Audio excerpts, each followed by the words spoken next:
Okay, all set. Awesome. Hi, everyone, and thank you for joining us. I'm Jake Roach with the Green Alliance, and we're pleased to be hosting this webinar featuring our business partners, the Green Cocoon. The mission of the Green Alliance is to showcase businesses that are having the least impact on the environment and to encourage more sustainable business practices. In promoting eco-friendly practices, the Green Alliance looks to educate and influence the public to consider the goods and services they use in their own communities and to encourage more sustainable choices. So if you'd like to learn more about becoming a Green Alliance business partner or community member, please visit www.greenalliance.biz. And the Green Cocoon has been a Green Alliance business partner for over 10 years. And so we're happy to have Candace Lord here today to talk with us about the Green Cocoon's installation techniques and practices. The Green Cocoon delivers energy efficient, eco-friendly installation solutions to residents and businesses throughout Massachusetts, New Hampshire, and Southern Maine. Providing insulation that seeks to use less fossil fuel and electricity and to leave a smaller carbon footprint. So thanks for being here, Candace, and I'll pass it over to you. Yeah, fantastic. Thanks for having me. The Green Cocoon, we've been in business a little over 13 years.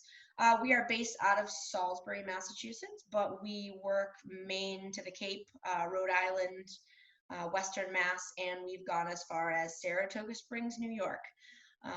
Where they're, will travel for efficiency. We do small projects for homeowners, renovations, new construction, all the way up to, large commercial projects. Same crews, same great service, always with a smile. So we're here to help. And then I want to, next, there we go. Sorry, I'm Zoom. I'm working on it. So we're in business to save the planet.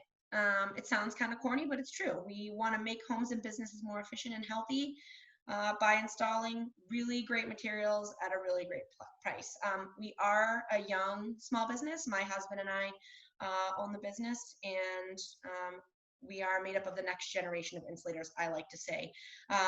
There's still a lot of people out there doing it the old school way, and unfortunately, that's just not going to cut it anymore. And we are trying to get with the times and stay really highly educated in not just insulation, but building science in general, so that we can work with the architects and the builders to really make the project as efficient as possible. We like to be seamless. We're in and out. Nobody even knows we were there, and just get things done. So we offer a range of services to meet everyone's need and budget. We do thermal insulation, spray foam, cellulose, mineral wool. We do some fiberglass where necessary, although we do try to avoid that just because it's not super efficient. We do air sealing, vapor barriers, weatherization, and we also do sound attenuation, which is great for townhomes, for condos. If you have children and you just really want their room to be quiet, we can help with that as well. And we are one of the only companies in the area that offers financing. So if you do have a project that you're looking to complete and it maybe is not in the budget right now, but it is something that's important, that's a great option. So I'm just going to highlight some of the materials that we use. We use cellulose, which is made from recycled paper. It's literally shredded up newspaper, and then it's treated with boric acid, which is a flame retardant and a pest repellent and a mold inhibitor. So you'll see this in a lot of attics. It's really fluffy and light, and it is a fantastic insulation material when installed properly with lots of air sealing. So you can do this in attic floors. You can also do this, you can see on the picture on the right, that is being installed from the exterior of a house in, a house from the 1800s that still had never been renovated, had no insulation whatsoever in the walls, and we are able to remove some siding, which in this case was not very fun siding, but the guys are really careful and do a really good job putting everything back the way that it was.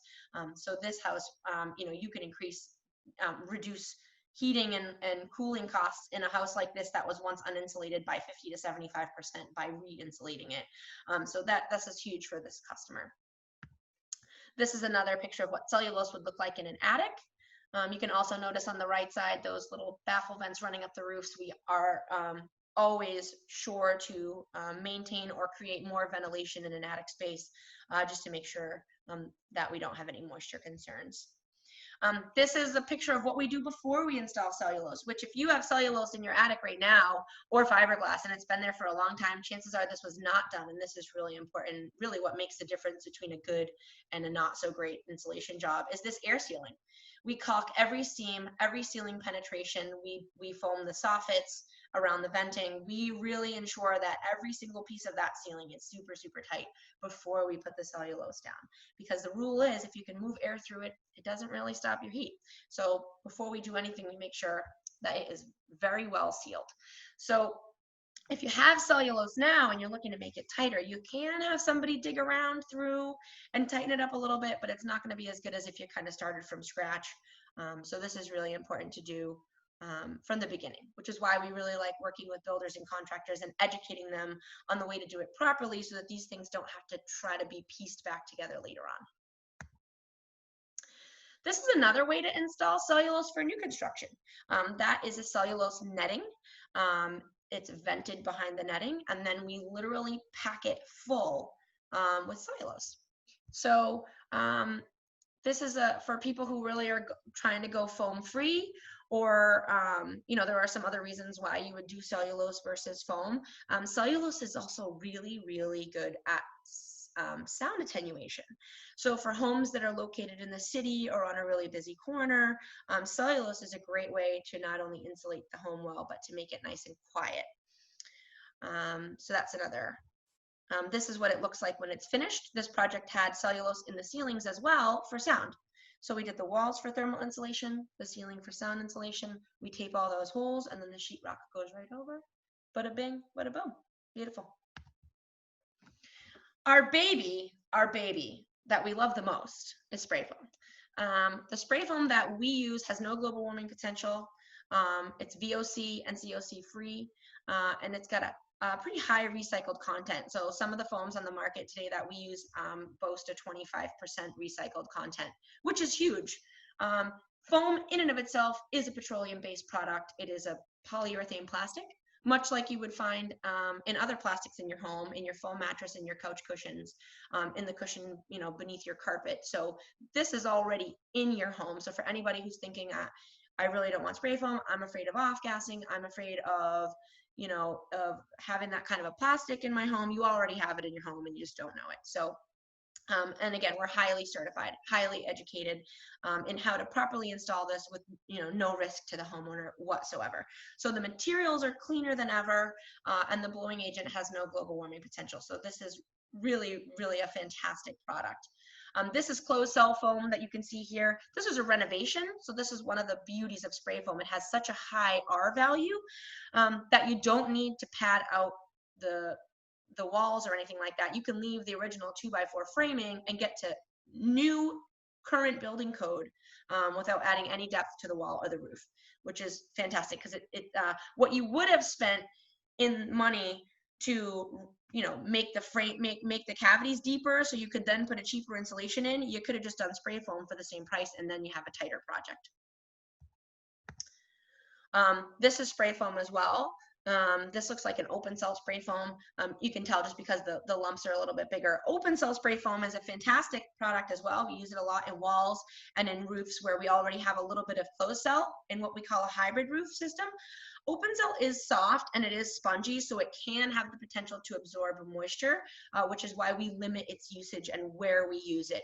But open cell is also really good for sound attenuation. So fantastic in walls, in party walls, in floors. And what's great about it is you don't have to fill the cavity. You can do as many inches as you want, 3 inches, 4 inches, kind of depending on what you're looking to do here. This is a commercial project. You can tell with the metal framing, but commercial projects more and more are utilizing spray foam, which is wonderful because it's extending the life of these commercial buildings that previously had about a 50-year shelf life or so for a commercial building. And that's unfortunate. Imagine having to tear down these giant warehouses and structures every 50 years because they're not really built well. They're built with a 50-year life in mind. And it would be really nice if they started building them with a longer time frame so that we can be more efficient in how we build things. This is an attic, and maybe your house looks like this. If your house looks like this without the spray foam, you should call me. this attic had a giant HVAC unit and a lot of ductwork. And you'll find this more and more HVAC units and ductwork in attics. And unfortunately, most of those attics are uninsulated, which means you have this unit trying to produce heat in the middle of the winter, and it's running hot air through these ducts with an R value of maybe 5 or 6 if you're lucky. And so by the time that goes all the way through the ducts and gets to your house, it's lost lots and lots and lots of degrees of temperature. You're losing all of that heat to the attic, which is then causing potentially ice dams and just making the unit constantly have to work hard. And the same thing in the summer, your attic gets up to 140 degrees and you're trying to keep cool air coming out of that machine through the ducts and keep the cool air in the house, when you're really losing a lot of that cooling to the attic. So by insulating your attic, if you have ductwork and units up there, you'll prolong the life of your unit. You'll lower your energy costs because it won't have to kick on as much. And what's coming out of the duct will actually be the temperature that you're aiming to get. So it does make everything a lot more efficient. Just a couple more pictures of closeout. This is a project by Eco Sound Builders, another Green Alliance business partner. The green color on the foam means that this is a Demilec spray foam, so they take some of the raw petroleum out of the equation and they add in a post-consumer soy oil, which is fantastic. They also have the clean blowing agent and everything like that. So some of you might recognize this building. This is 233 Bond Street in downtown Portsmouth. This is one of the greenest buildings in Portsmouth, and we were lucky enough to work with Chinberg Builders, who is also a Green Alliance member, I believe. And this has closeout spray foam all throughout, and they have a green roof and geothermal energy. So this is an awesome project. So it just gives you an idea of the type of companies and the type of projects that we can handle. Just some photos from the inside of the building. This is spray foam in a cathedral roof. A lot of people have cathedrals. They love cathedrals. They're very pretty when you walk in and you have those high ceilings, but many of them have fiberglass insulation and venting. And unfortunately, that is the least efficient way to insulate. So if you are thinking about cathedralizing something, spray foam really is a great way to do that. We do fiberglass occasionally for sound in ceilings. We also use rockwool, which is also known as mineral wool or rockwool. Rockwool is fantastic. It is very fire retardant. It's one of the most fireproof materials on the market. So we use it a lot for fire blocking, but it is also has a really high R value, and it's really great for sound attenuation, and it also repels moisture. So rockwool has tons and tons of uses. So when we're trying to get away from spray foam, instead of automatically going spray foam versus fiberglass, we tend to go to rockwool first and see if there is a use for that before we go to fiberglass as kind of a last ditch effort. This is just a picture of another way, if you are into passive house building, net zero, really energy efficient projects, you'll see a lot of times double studded walls. So you get an extra thick wall cavity. So what a lot of the builders that we work with like to do is a couple of inches of spray foam on the inside to really seal the shell completely. And then they fill the rest of it with cellulose or with mineral wool, just to get the remaining R value and reduce the amount of spray foam that they're using on the project. So this was one of the passive house projects that we worked on. And then I actually really like this picture.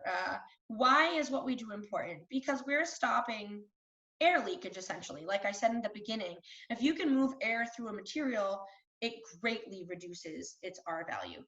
R value is, the R stands for resistance, and that is the resistance that a material has to heat transfer. So an R value, when they first measure a material's R value, they're measuring it inside of a vacuum chamber. It's a perfectly sealed chamber, and then they measure like how long it takes the heat to get a certain distance. I'm not that techie, so I try. But it's how quickly it can. Sorry, I have somebody chatting here. Hello. Oh yes, and we have a new video up on YouTube that specifically talks about R value if you want more information about R value. But what happens is if you think about your wall cavity or your roof or any part of your house, that is not a vacuum chamber, my friends. That is not a vacuum chamber. You have tons and tons of airflow through your walls and through framing members and sill plates and all kinds of places that you wouldn't imagine unless you have a brand new super tight construction. So when you can pass air through a material, the R value now is kind of null and void and it doesn't mean anything. So we run into this a lot when homeowners say, well, I just need R38, right? So I don't care if it's fiberglass or whatever, as long as I get my R value, it's the same. And it is not the same.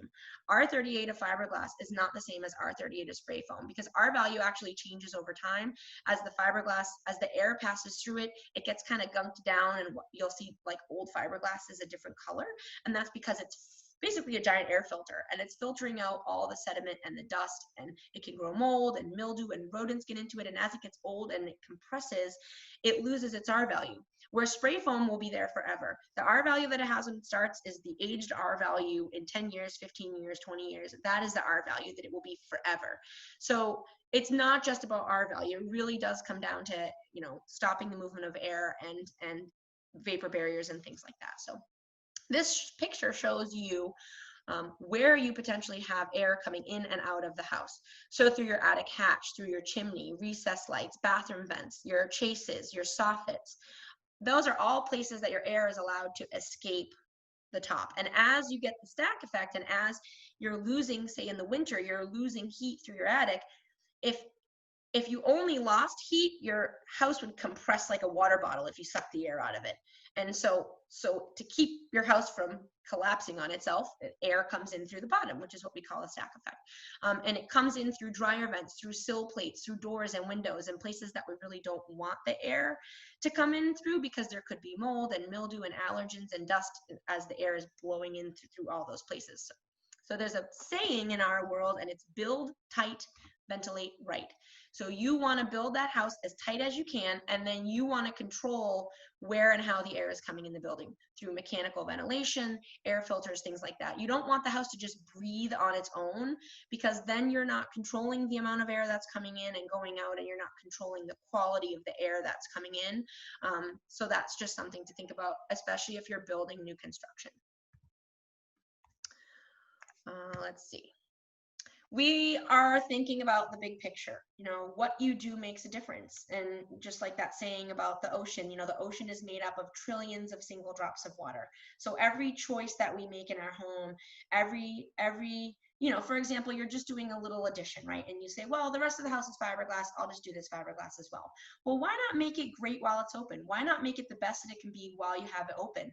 And then you can slowly piece your house together to make it a little more efficient and a little more efficient. And everything that you do is going to lower your carbon footprint, save you money on heating and cooling, and basically save the planet, which is our original goal. So we're reducing carbon footprint, being more comfortable, not having cold, drafty doors and windows, not having cold floors, not having your second floor 20 degrees warmer than your first floor. You know, things to think about. Just even if, say, you don't care about the planet, which you do because you're Green Alliance members, I know this. And say you don't care, you're a multi-millionaire and you don't care about the $30 a month you're saving on your heating bill. I get it. But what you do care about is that when you get up in the morning, you don't put your feet on cold floors in the winter. So it's not just about that, it's about being comfortable. Wasting less, saving money, and saving the planet. So what kind of projects do we work on? This is also another awesome project from Chinburg. These are beautiful condos that were built in Exeter a few years ago. And these have a combination of materials, but they do have a really, really tight shell on these. They do like 2 or 3 feet of cellulose in the attic floors after we air seal everything. So these are really thoughtful projects. We do historic buildings. This is a really old mill building in Lowell, and people call us for these old buildings because we know about historic preservation. We understand how buildings age and what's the best thing for these buildings. We don't just spray foam everything. We do have a process, and we're thoughtful about the way that we do things.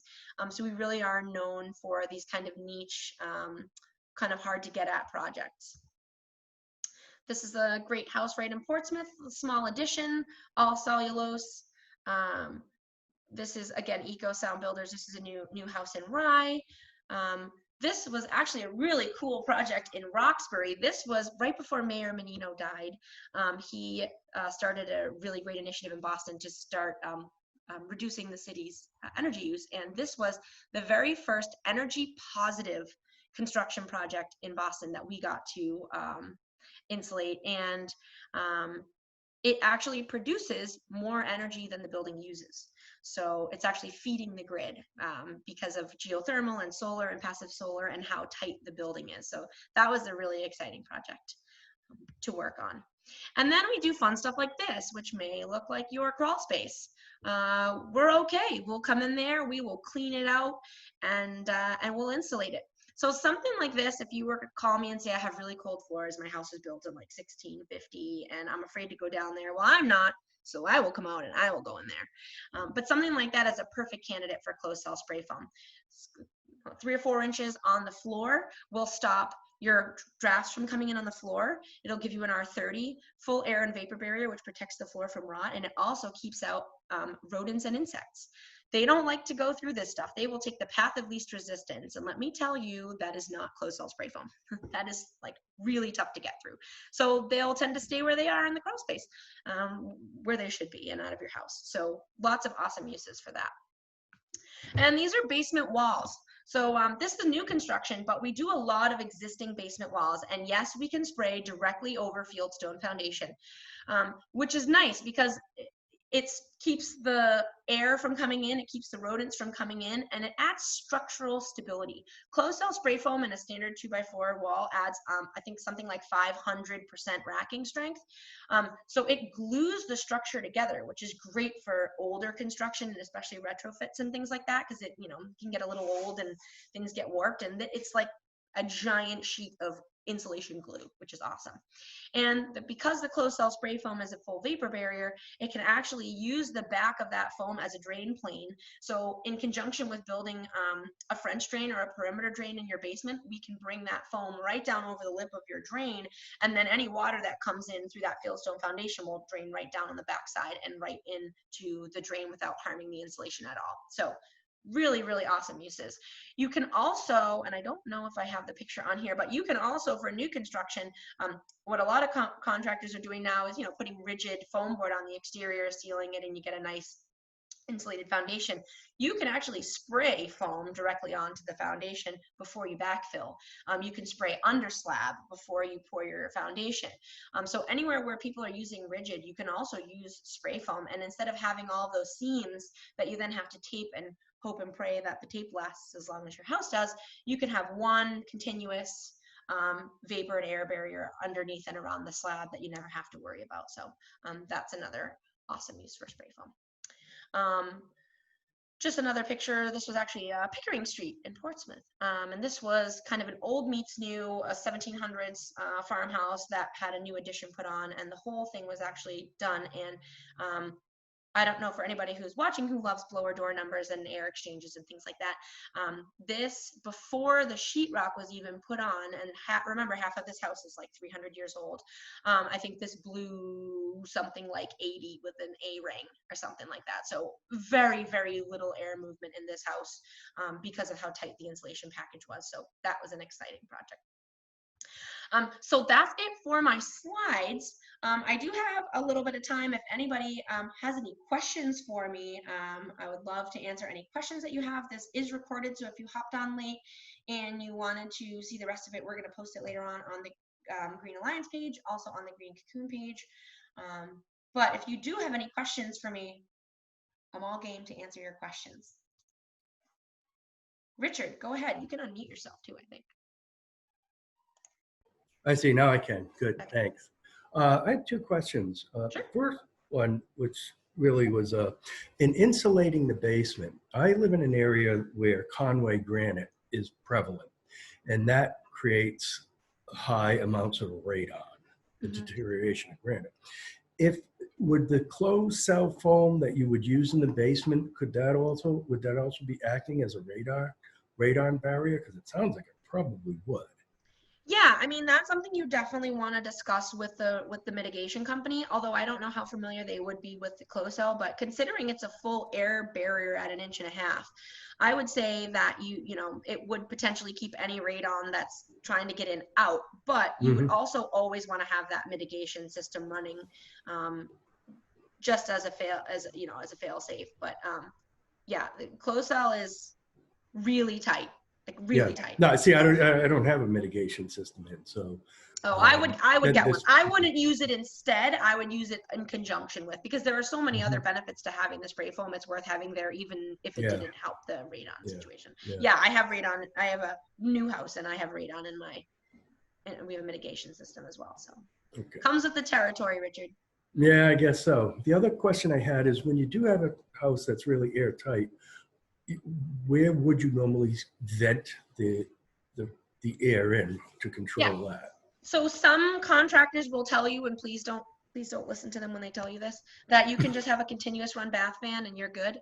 Because again, that's just taking the air out, but we don't know where it's coming in. So you would want to work with an HVAC company to find a place to put either an ERV or an HRV, which is an energy recovery vent or a heat recovery vent, in the house, so you can filter the air. And also, you don't want to be pulling cold air into the house and blowing the hot air out in the middle of the winter. This will actually transfer the heat from the air going out to the air coming in, so that the air coming in is the same temperature. They're not cheap to install, but once you get them in, they are fantastic. Good. And I know, and I'm sure Jake also, Green Alliance, knows some really great HVAC companies can recommend to you that are really good with HRVs and ERVs, because not all companies install them. So it is good to have somebody who's familiar with that. Good. Thank you. Yeah, no problem. Any other questions? Comments, concerns? Candace, you mentioned a blower test at the end of your presentation. Yeah. I think I've seen you do that on YouTube, maybe? Yep. Would you mind just explaining a little bit about what that is? Yeah, so a blower door test basically measures the air changes per hour in your house. And that will tell you how efficient or not efficient the house is. For new construction, there are actually specific parameters that are set in place of how many air exchanges you can have per hour that are, will pass code. So they're trying to make houses tighter and tighter. If you have, a net zero or a passive house, they're trying to get down to like zero, as close to zero as you can. So we basically close all of the doors and windows, any vents in the house. And we put a giant fan in the doorway, and we suck all the air out and create a negative pressure in the house. And then the fan will measure, after it reaches a baseline, how much air is still allowed to go through that fan. And it's pulling. And then what we do is we go around, especially in the winter, it's fantastic. You go around with a thermal camera, and any small leaks that you had are greatly magnified because it's really pulling the air out, and you can see where you're leaking, if your outlet covers have been gasketed, if your windows and doors are really as good as you thought they were. And it's pretty scary. Scary. Yeah. But good at the same time, because if you want to know, now you know, right? Yeah, so those are fun. And we do those as well. We do charge to come out. Our estimates are free, but we do blower door tests and energy audits with reports, and that is something that we offer as a service. So give us a call if you're looking for that. Anything else? That's okay. It's a quiet group. But like I said, we're going to post this, so anybody who came on late who's interested in getting the beginning of it with my fantastic pictures. Hi, Tanya. I have a question, if you don't mind. Yeah, sure. So I'm sorry, I did come in really late. I had a staff meeting that went over and couldn't get away. So sorry if you addressed this already, but when you're tightening things up that much, especially if you're talking a house with its new construction or with lots of new materials coming in for a remodel, how do you deal with the air quality issues that can arise from that? Yeah, so Richard asked a really similar question. So what we do, what we like to say is build tight, ventilate right?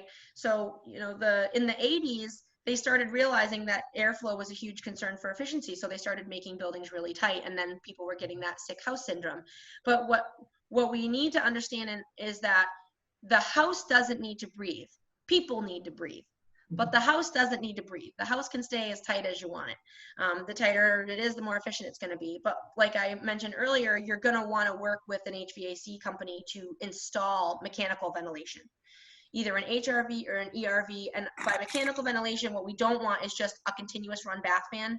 because that's controlling the air going out, but not controlling where it's coming in. And over time, those air leaks will get stronger and stronger. So you want to either do a heat recovery vent or an energy recovery vent.